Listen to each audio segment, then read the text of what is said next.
कानी बहू। किशोरी लाल जी के बेटे राघव की शादी की बात जगह जगह चल रही थी, लेकिन किशोरी लाल जी को कोई लड़की पसंद ही नहीं आती थी।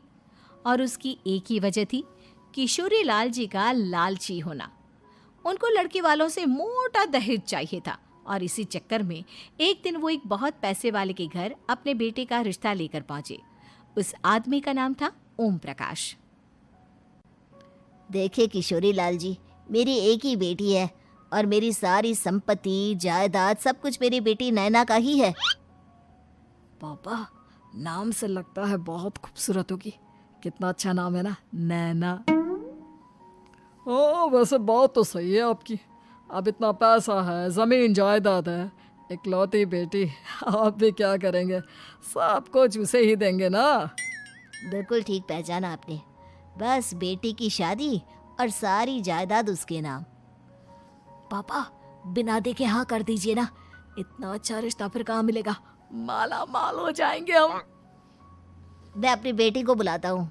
अरे नहीं नहीं नहीं नहीं, आपकी बेटी का नाम नैना है, सुनकर ही लगता है बहुत सुंदर होगी। रहने दीजिए अंकल, मैं तो आपकी बेटी के नाम से ही इतना खुश हो गया हूँ कि उसे बिना देखे शादी करने को तैयार हूँ। अब तो मैं उसका चेहरा सीधे शादी के बाद ही देखूंगा। और इस तरह राघव नैना का चेहरा नहीं देखता और उससे शादी कर लेता है। शादी के बाद अपनी सुहाग रात पर जब राघव नैना का घूंघट उठाकर देखता है तो नैना की आंखें बंद थी। कितनी खूबसूरत हो तुम नैना, जरा अपनी आंखें खोलकर मेरी तरफ देखो तो सही। नहीं, मुझे शर्म आती है।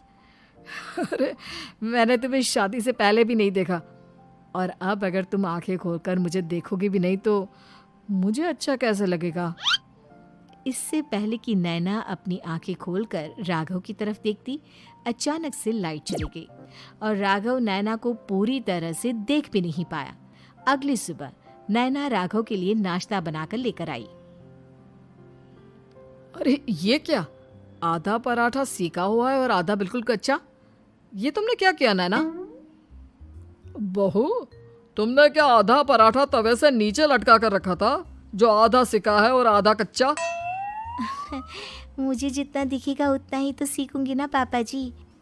जहाँ जहाँ मुझे नजर आ रहा था वहाँ मैंने सीख लिया, जहाँ जहाँ नहीं दिखा वहाँ कच्चा रह गया होगा। इसका क्या